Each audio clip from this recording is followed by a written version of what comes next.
Chapter 42. Monsieur Bertuccio. Meanwhile, the Count had arrived at his house. It had taken him 6 minutes to perform the distance, but these 6 minutes were sufficient to induce 20 young men who knew the price of the equipage they had been unable to purchase themselves, to put their horses in a gallop in order to see the rich foreigner who could afford to give 20,000 francs apiece for his horses. The house Ali had chosen, and which was to serve as a town residence to Monte Cristo, was situated on the right hand as you ascend the Champs-Élysées. A thick clump of trees and shrubs rose in the center and masked a portion of the front. Around the shrubbery, 2 alleys, like 2 arms, extended right and left, and formed a carriage drive from the iron gates to a double portico, on every step of which stood a porcelain vase filled with flowers. This house, isolated from the rest, had, besides the main entrance, another in the Rue de Ponthieu. Even before the coachman had hailed the concierge, the massy gates rolled on their hinges. They had seen the Count coming, and at Paris, as everywhere else, he was served with the rapidity of lightning. The coachman entered and traversed the half-circle without slackening his speed, and the gates were closed ere the wheels had ceased to sound on the gravel. The carriage stopped at the left side of the portico. 2 men presented themselves at the carriage window. The one was Ali, who, smiling with an expression of the most sincere joy, seemed amply repaid by a mere look from Monte Cristo. The other bowed respectfully and offered his arm to assist the Count in descending. "Thanks, M. Bertuccio," said the Count, springing lightly up the 3 steps of the portico. "And the notary?" "He is in the small salon, Excellency," returned Bertuccio. "And the cards I ordered to be engraved as soon as you knew the number of the house?" "Your Excellency, it is done already. I have been myself to the best engraver of the Palais Royal, who did the plate in my presence. The first card struck off was taken, according to your orders, to the Baron Danglars, Rue de la Chasse d'Antin, number 7. The others are on the mantelpiece of your Excellency's bedroom." "Good. What o'clock is it?" 4 o'clock. Monte Cristo gave his hat, cane, and gloves to the same French footman who had called his carriage at the Count of Morcerf's, and then he passed into the small salon, preceded by Bertuccio, who showed him the way. "These are but indifferent marbles in this antechamber," said Monte Cristo. "I trust all this will soon be taken away?" Bertuccio bowed. As the steward had said, the notary awaited him in the small salon. He was a simple-looking lawyer's clerk, elevated to the extraordinary dignity of a provincial scrivener. "You are the notary empowered to sell this country house that I wish to purchase, monsieur?" asked Monte Cristo. "Yes, Count," returned the notary. "Is the deed of sale ready?" "Yes, Count. Have you brought it?" "Here it is." "Very well. And where is this house that I purchased?" asked the Count carelessly, addressing himself half to Bertuccio, half to the notary. The steward made a gesture that signified, "I do not know." The notary looked at the Count with astonishment. "What?" said he. "Does not the Count know where the house he purchases is situated?" "No," returned the Count. "The Count does not know." "How should I know? I have arrived from Cadiz this morning. I have never been before at Paris, and it is the first time I have ever even set my foot in France." "Ah, that is different. The house you purchase is at Auteuil." At these words, Bertuccio turned pale.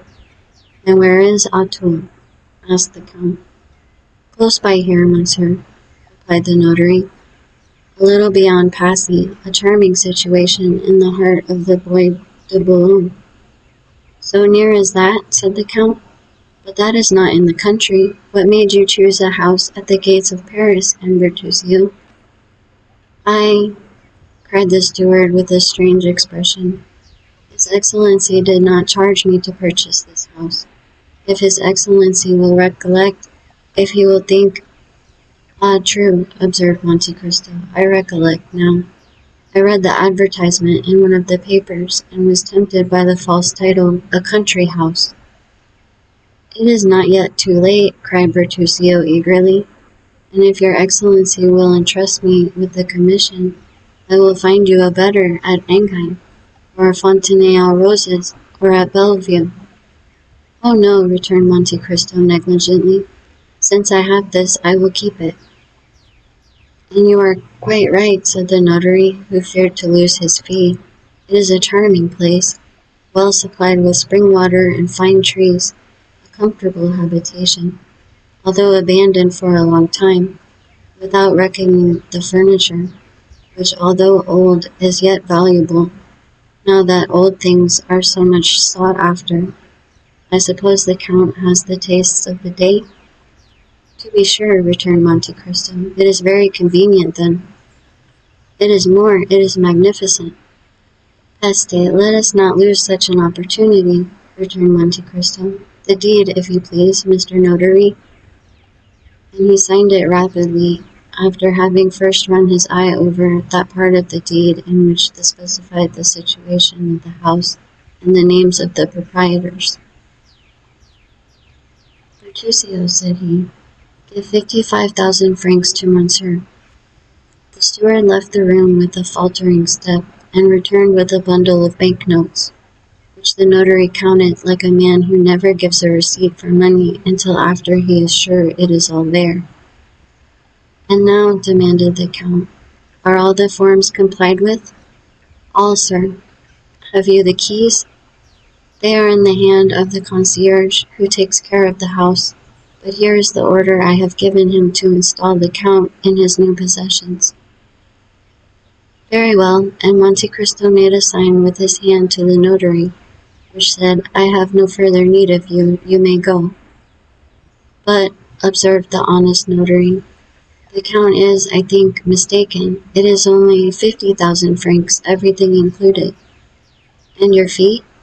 It is included in this sum. But have you not come from Auteuil here? Yes, certainly. Well, then it is but fair. You should be paid for your loss of time and trouble, said the Count. And he made a gesture of polite dismissal. The notary left the room backwards and bowing to the ground. It was the first time he had ever met a similar client. See this gentleman out, said the Count to Bertuccio, and the steward followed the notary out of the room. Scarcely was the Count alone when he drew from his pocket a book closed with a lock, and opened it with a key which he wore round his neck, and which never left him. After having sought for a few minutes, he stopped at a leaf, which had several notes, and compared them with the deed of sale which lay on the table, and recalling his souvenirs, Auteuil, Rue de la Fontaine, number 28. It is indeed the same, said he. And now am I to rely upon an avowal extorted by religious or physical terror? However, in an hour I shall know all. Bertuccio, cried he, striking a light hammer with a pliant handle on a small gong. Bertuccio. The steward appeared at the door. Monsieur Bertuccio, said the Count, did you never tell me that you had travelled in France? In some parts of France, yes, Excellency. You know the environs of Paris, then? No, Excellency, no, returned the steward, with a sort of nervous trembling, which Monte Cristo, a connoisseur in all emotions, rightly attributed to great disquietude. It is unfortunate, returned he, that you have never visited the environs, for I wish to see my new property this evening, and had you gone with me, you could have given me some useful information. To Auteuil, cried Bertuccio, whose copper complexion became livid. I go to Auteuil?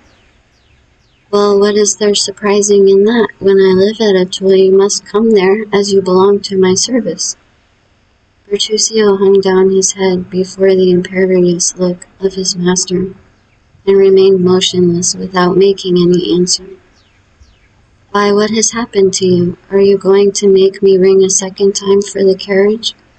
Asked Monte Cristo in the same tone that Louis XIV pronounced the famous, "I have been almost obliged to wait." Bertuccio made but one bound to the antechamber and cried in a hoarse voice, "His Excellency's horses!" Monte Cristo wrote 2 or 3 notes, and, as he sealed the last, the steward appeared. "Your Excellency's carriage is at the door," said he. "Well, take your hat and gloves," returned Monte Cristo. "Am I to accompany you, Your Excellency?" cried Bertuccio. "Certainly, you must give the orders, for I intend residing at the house." It was unexampled for a servant of the Count's to dare to dispute an order of his, so the steward, without saying a word, followed his master, who got into the carriage and signed to him to follow, which he did, taking his place respectfully on the front seat.